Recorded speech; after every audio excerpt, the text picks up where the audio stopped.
ராம விஜயம் பாகம் 5. இந்த சமயத்தில் அயோத்தியில் கொடிய பஞ்சம் தலைவிரித்தாடியது. 12 ஆண்டுகளாக மழையே இல்லாமல் போனதால் பசியாலும் தாகத்தாலும் வாடிய மக்கள் ஒருவர் பின் ஒருவராக மாண்டனர். ரிஷபர்வன் என்னும் அசுரன் தனது குரு சுக்ராச்சாரியரின் உதவியோடு தேவர்களுடன் வானுலகத்தில் கடும் போர் நிகழ்த்தியதன் விளைவாகத்தான் இப்படி மழை பொழியாமல் நின்று போனது.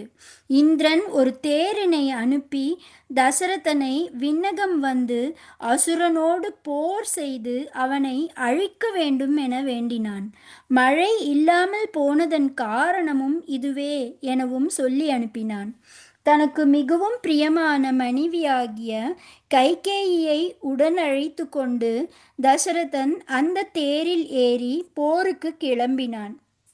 தேவலோகம் சென்ற உடனேயே அசுரர்களுடன் போர் செய்து அவர்களில் பலரையும் கொன்றான். ரிஷபர்வன் எதிர்த்து சண்டையிட அவனையும் விரட்டி அடித்தான். இதை கண்ட அசுரகுரு சுக்ராச்சாரியார் போர்க்களத்துக்கு வந்து தசரதனுடன் பொருந்தினார். அவர் தொடுத்த சரங்களால் தசரதனின் தேர் நிலை குலைந்து போனது. அநேகமாக உடைந்து போகும் நிலையில் இருந்த தேரை தன் இரு கைகளாலும் தாங்கியபடியே கைகேயி பேருதவி புரிந்தாள். இந்த விஷயம் தசரதனுக்கு அப்போது தெரியாது. தீரத்துடன் போர் புரிந்த தசரதன் அசுரகுருவின் புருவிகளை வெட்டி வீழ்த்தி அவரது மகுடத்தையும் சாய்த்தான். அலறி அடித்து கொண்டு சுக்ராச்சாரியார் எஞ்சியிருந்த அசுரர்களை திரட்டி கொண்டு அங்கிருந்து ஓட்டம் பிடித்தார். இதெல்லாம் நடந்து முடிந்த பின்னர் அவன் பெற்ற வெற்றிக்கு காரணம் கைகேயியின் தீரச் செயலே என்பதை உடன் இருந்தவர்கள் அவனுக்கு தெரியப்படுத்தினர். மனமகிழ்ந்த தசரதன் அவள் விரும்புவதை தருவதாக வாக்களித்தான்.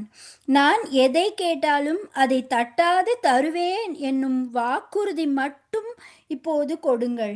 எனக்கு விருப்பமான போது நான் அவற்றை கேட்கிறேன் என கைகேயி பதில் சொன்னாள். அப்படியே தருவதாக மன்னன் மீண்டும் சத்தியம் செய்தான். கைகேயியால் இப்படி ஒரு தீர செயல் செய்ய முடிந்ததற்கும் ஒரு பின்னணி இருக்கிறது. கைகேயி சிறு வயதினளாக இருக்கும்பொழுது ஒரு தபஸ்வி அவர்களது இல்லத்திற்கு ஒரு நாள் வந்து தங்கினார். அவர் குளிக்கும்போது வாசனை திரவியங்களை அவருக்கு தேய்த்து விடும்படி அவளது தாய் கைகேயியை அனுப்பினாள். கைகேயியும் அப்படியே வாசனை திரவியங்களை எடுத்துக்கொண்டு சென்றாள். ஆனால் அந்த தபஸ்வி ஆழ்ந்த தியானத்தில் இருப்பதைக் கண்டு வாசனை திரவியத்திற்கு பதிலாக சேற்றை அள்ளி அவர் முகத்தில் பூசிவிட்டாள். தன் முகத்தில் சேறு பூசியிருப்பதை கண்டு கோபமுற்ற அந்த முனிவர், யார் இதை என் முகத்தில் பூசினார்களோ அவர்களை இந்த உலகில் உள்ள மக்கள் அனைவரும் வெறுப்புடனே பார்க்க கடவது என சாபமிட்டார்.